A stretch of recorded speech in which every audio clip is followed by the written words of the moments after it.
अस्सलाम वालेकुम रहमतुल्लाहि व बरकातुहू। पूरी कायनात को हमारे जानिब से ईद मिलादुन्नबी का मुबारकबाद पेश करता हूँ। आप सब लोग जानते हैं कि ये दुनिया बनाने का मकसद ही हुजूर को पैदा करना था। ये मकसद ही था कि हुजूर को दुनिया में भेजा के जाए और वो वहदानियत का ऐलान किया जाए। हुजूर सल्लम को रहमतुल आलमीन बनाकर अल्लाह ताला ने भेजा ताकि ये लोग को महसूस हो जाए कि पूरे कायनात में हुजूर सल्लम रहमतुल आलमीन बना के आए हैं। हिंदू मुसलमान सिख से कोई नहीं है, सब हमारे भाई हैं, आदम ज़ात है। हम चाहते हैं कि ये जो इस्लाम अमन लाया है, या इस्लाम के अमन के दायरे में हम लोग काम करेंगे, शरीयत के दायरे में हम लोग काम करेंगे, एक जहती लिए काम करेंगे, हुब्बुल वतनी का हम मुजाहरा करेंगे। हम अगर इस भारत देश के लिए खून की ज़रूरत पड़े तो भी हम पहले शरीयत के हिसाब से हम लोग पहले रहेंगे, हम खून देंगे, इस देश को फितना फसाद से बचाने की हम कोशिश करेंगे। हिंदुस्तान के और दुनिया के मुसलमान को मुबारकबाद देता हूँ। आज का दिन रबीउल अव्वल 12 हुज़ूर सल्लल्लाहु अलैहि वसल्लम के पैदाइश का दिन, अमन के साथ सभी लोग मिल के इंशाअल्लाह इस माहौल को आगे ले जावे और इंशाअल्लाह मुसलमान एक हो, ताकि जो शरारत चल रहा है हमारे वक्त का बारे में, हर चीज़ का जो शरारत चल रहा है उसका खिलाफ हम लोग जद्दोजहद करेंगे। इंशाअल्लाह शरारत होने नहीं देंगे। अस्सलाम वालेकुम। ಇವತ್ತು ಇಡೀ ಜಗತ್ತಿನಲ್ಲಿ ಹುಜೂರ್ ಮೊಹಮ್ಮದ್ ಪೈಗಂಬರ್ ಅವರ ಜನ್ಮದಿನದ ಒಂದು ಸಂದೇಶದಿಂದ ಇವತ್ತು ಜಗತ್ತಿನಲ್ಲಿ ಆದ್ಯಂತ ಜನ ಇವತ್ತು ಅತಿ ವಿಜೃಂಭಣೆಯಿಂದ ಬೀದಿಗಳಲ್ಲಿ ಅವರ ನೆನಪಿಗಾಗಿ ಹಾಗೂ ವಿಶ್ವಶಾಂತಿಗಾಗಿ ಇವತ್ತು ಎಲ್ಲರೂ ದುವಾ ಮಾಡ್ತಾ ಇದ್ದಾರೆ।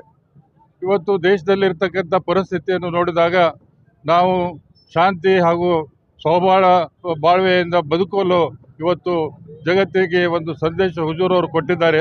ಅದೇ ಸಂದೇಶವನ್ನು ನಾವು ಜನರಿಗೆ ನೀಡುತ್ತಿದ್ದೇವೆ।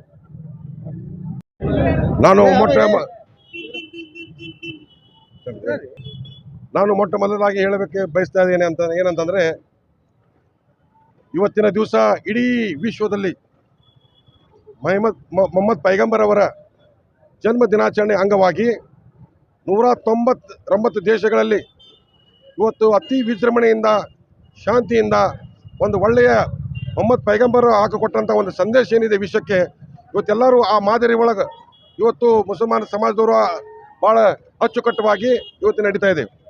ಮೊಹಮ್ಮದ್ ಪೈಗಂಬರ್ ಅವರು ಬರೀ ಒಂದು ಸಮಾಜಕ್ಕೆ ಸೀಮಿತ ಆಗಿರಲಿಕ್ಕಿಲ್ಲ ಅವರು, ಯಾಕಂದರೆ ಅವರ ಸಂದೇಶ ಏನಿದೆಯಲ್ಲ ಇಡೀ ಮಾನವ ವಿಶ್ವ ಕುಲಕ್ಕೆ ಒಂದು ಸಂದೇಶ ಇತ್ತು। ಏನಪ್ಪ ಅಂತಂದರೆ, ನಾವೆಲ್ಲರೂ ಸಹಬಾಳ್ವೆಯಿಂದ ಬಾಳಬೇಕು, ನಾವೆಲ್ಲರೂ ಹಿಂದೂ ಮುಸ್ಲಿಂ ಸಿಖ್ ಇಸಾಯಿ ಮತ್ತು ಇನ್ನಿತರ ಸಮಾಜದವರು ಬಾಂಧವರು ಎಲ್ಲರೂ ಸೇರಿಕೊಂಡು ನಾವೆಲ್ಲರೂ ಒಕ್ಕಟ್ಟಾಗಿ ನಡಿಬೇಕು, ನಾವು ಸೌಹಾರ್ದಯುತವಾಗಿ ಬಾಳಬೇಕು, ನಾವೆಲ್ಲರೂ ಹಬ್ಬ ಹರಿದಿನಗಳಲ್ಲಿ ನಾವೆಲ್ಲರೂ ಕೂಡಿ ಬಾಳಬೇಕು ಮಾಡಬೇಕು ಅನ್ನುವಂಥ ಒಂದು ಸಂದೇಶವನ್ನು ಕೊಟ್ಟಿದ್ದಾರೆ।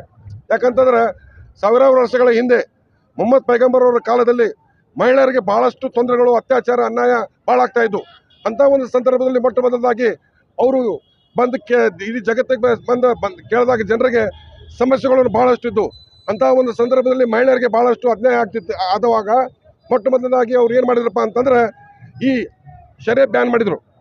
ಶರೀಯ ಬ್ಯಾನ್ ಎದಕ್ಕೆ ಮಾಡಿದ್ರಪ್ಪ ಅಂತಂದರೆ, ಶರೀಯ ಕುಡಿಯೋದ್ರಿಂದ ಸಾರ್ವಜನಿಕ ಜೀವನದಲ್ಲಿ ಸಮಾಜದೊಳಗೆ ಅಶಾಂತಿ ಉಂಟು ಮಾಡ್ತಾ ಇದೆ, ಅದರಿಂದ ಮಹಿಳೆಯರಿಗೆ ಅನ್ಯಾಯ, ಅತ್ಯಾಚಾರ, ಬಲಾತ್ಕಾರ ಅನ್ನುವಂಥ ಏನು ಶಬ್ದಗಳದಲ್ಲ ಆ ಅಂಥ ಸಂದರ್ಭ ಭಾಳಷ್ಟು ಕೂಡ ಆಗ್ತಿತ್ತು। ಆ ತಡೆಗಟ್ಟಲಿಕ್ಕೆ ಸಂಬಂಧ ಆ ಶರೀಯವನ್ನು ಕೂಡ ಬ್ಯಾನ್ ಮಾಡಿದರು। ಅಂಥ ಒಂದು ಸಂದರ್ಭದಲ್ಲಿ ಇವತ್ತು ಮೊಹಮ್ಮದ್ ಪೈಗಂಬರ್ ಅವರು ಹಾಕಿಕೊಟ್ಟಂಥ ಹಾದಿಯೊಳಗೆ ನಾವು ಇಡೀ ದೇಶದಲ್ಲಿರುವಂಥ ಎಲ್ಲ ಯುವಕರು, ಸಮಾಜದಲ್ಲಿರುವಂಥ ಮುಖಂಡರು ಎಲ್ಲರೂ ಅವ್ರ ಹಾದಿಯಲ್ಲಿ ನಡಿಬೇಕಂತ ಒಂದು ತಮ್ಮ ಸಂದರ್ಭದಲ್ಲಿ ಹೇಳಲಿಕ್ಕೆ ಇಚ್ಛೆ ಪಡ್ತಾ ಇದ್ದೀನಿ। ನನ್ನ ಹೆಸರು ಬಾಬಾಜಾನ್ ಮುದೋಳ್, ಹುಬ್ಬಳ್ಳಿ ಧಾರವಾಡ ಅಧ್ಯಕ್ಷ ಅಹಿಂದದ।